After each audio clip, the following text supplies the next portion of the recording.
날마다 묵상 최호진 목사입니다. 2020년 12월 16일 수요일 역대상 28장 1절에서 10절의 말씀을 함께 묵상합니다.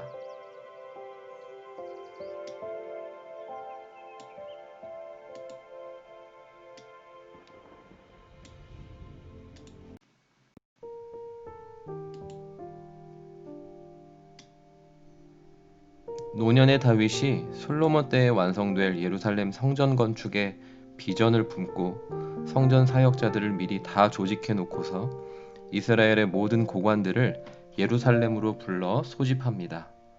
차기 왕 솔로몬과 함께 성전 건축의 위협을 이룰 그들을 향한 하나님의 뜻을 전하기 위함입니다.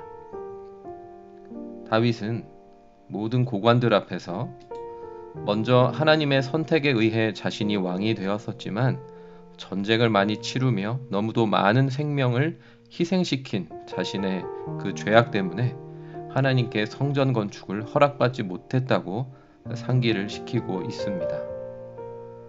그런데 여러 아들 중에 솔로몬을 차기 왕으로 택해 이스라엘을 다스리게 하시며 성전을 건축하게 하실 분도 하나님이신 것을 또 증언하고 있습니다. 다윗은 고관들에게 솔로몬 시대를 향한 하나님의 의도를 전달하는 데에 집중하고 있습니다. 여러 아들 중에 솔로몬을 택하신 하나님이 솔로몬에게 주시는 왕위를 다윗은 여호와의 나라 왕위라고 5절에 표현하고 있습니다. 솔로몬 시대에는 솔로몬을 아들 삼으신 아버지 하나님의 통치를 이루시려고 하기 때문에 고관들 역시 그들의 하나님 여호와의 모든 계명을 구하여 지키라고 당부합니다. 다윗의 고관들을 향한 이 당부에서 저는 세 가지 표현을 주목하게 됩니다. 첫 번째, 온 이스라엘 곧 여호와의 회중이 보는 데에서, 두 번째, 우리 하나님이 들으시는 데에서, 그리고 세 번째, 구하여, 이렇게 세 가지 표현입니다.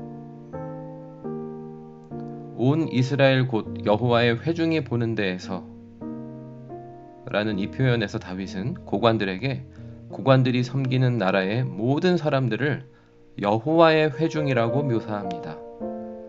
이스라엘이 전적으로 하나님의 선민임을 고관들이 늘 의식해야 함을 일깨우는 것이죠.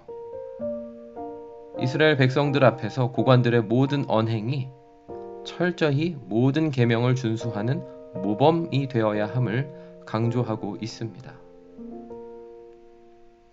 우리 하나님이 들으시는 데에서 라는 표현으로 다윗은 고관들이 하나님의 귀를 늘 의식하도록 초청하고 있습니다. 하나님이 다 듣고 계시다 라는 사실을 늘 의식하여 하나님의 모든 계명을 구하여 지키라고 당부합니다. 국정을 수행하는 데에 있어 하나님 앞에서 온전하게 하라는 주문입니다. 드러나는 왕은 솔로몬이지만 실제 감추어져 있는 통치자는 그의 아버지 하나님이시기 때문입니다. 세 번째로 구하여 라는 표현으로 다윗은 고관들이 회중의 눈과 하나님의 귀를 의식하며 하나님의 계명을 지키되 적극적으로 구하라고 주문합니다. 계명의 말씀을 다 준수하며 국정을 처리하려면 적극적이 되지 않으면 안 됨을 깨닫습니다. 일을 해나가는 데에 있어 준수해야 할 지침에 수동적인 자세를 갖게 되면 남들이 보지 않는 데에서는 지침을 어기는 일이 다반사가 됩니다. 택함 받은 자들이 택해 주신 통치자의 뜻을 적극 구하며 지켜낼 때에야 통치자의 의도가 반영될 수밖에 없습니다. 솔로몬 왕과 더불어 성전에서 하나님을 예배하는 시대에 하나님의 통치를 받들 고관들을 향한 다윗의 당부를 오늘 저에게 주시는 말씀으로 봤습니다. 교회의 지체들에게 하나님이 다스리는 삶이 되도록 깨어 살며 하나님을 의지하라고 늘 설교하며 권면하는 목회자인 제 자신부터 모범이 되고 하나님을 늘 의식하여 하나님의 모든 계명을 구하여 지키는 것이 마땅하다고 말씀하십니다. 저의 목회 사역이 좀 더 분명한 목적성을 띠려면 다윗처럼 다음 시대를 향한 비전이 분명해야 함도 깨닫게 됩니다. 자녀들의 시대에 하나님의 통치가 더욱 분명해질 방법은 무엇일까를 생각해 봅니다. 오히려 지금 시대는 다윗의 비전과는 반대로 성전 예배 중심의 교회 문화에 한계를 많이 절감한 것 같습니다. 코로나 상황에서 더욱 그 한계는 부각되는 것만 같습니다.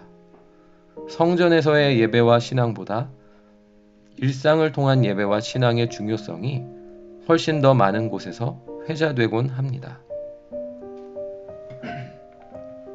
그러나 일상의 신앙만 강조하는 것은 한계가 분명해 보입니다. 성전으로 모이는 예배와 공동체가 약화되면 일상의 신앙도 약화되는 측면은 분명히 있습니다.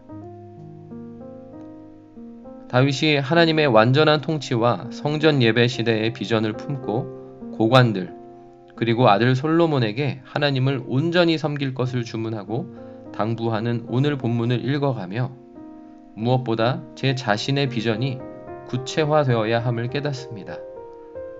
하나님의 의도와는 달리 이후 유대의 역사에서는 예루살렘 성전으로 인해 성전 지상주의에 빠졌던 이들도 있고 완전히 반대로 성전 무용론에 사로잡힌 이들도 있습니다. 다윗은 이스라엘이나 성전 솔로몬을 결코 추켜 세우지 않았습니다. 오직 하나님을 온전히 의식하며 섬기도록 모든 계명의 말씀을 적극적으로 구하며 지킬 것을 당부했습니다. 어느 시대, 어떤 상황 가운데 있든지 하나님의 말씀을 늘 구하며 순종하는 삶만이 하나님의 기대를, 하나님의 통치를 이루는 길임을 되새기게 됩니다. 오늘의 적용 질문 첫 번째, 하나님께서 나에게 허락하신 미래를 향한 비전은 무엇입니까? 그 비전이 오늘의 내 삶을 분명하게 이끌고 있습니까? 두 번째, 하나님의 말씀을 대하는 나의 태도는 어떻습니까? 날마다 모든 말씀을 적극적으로 구하여 지키려는 마음이 있습니까? 기도하겠습니다. 하나님 아버지, 다윗이 새로운 시대에 관한 비전을 품고 이스라엘의 고관들과 솔로몬에게 당부하는 말을 통해 저를 향한 주님의 뜻을 다시 헤아리며 기도합니다. 주님의 다스림과 통치를 온전히 경험하며 이루어 가도록 무엇보다 날마다 주님의 말씀을 적극적으로 구하며 지키게 하옵소서. 말씀을 준행하는 가운데 하나님이 이루실 일을 늘 기대하게 하옵소서. 다음 세대와 미래에 이루실 일을 꿈꾸며 오늘의 목회와 자녀 교육이 더욱 선명해지도록 인도하여 주옵소서. 예수님의 이름으로 기도드립니다. 아멘.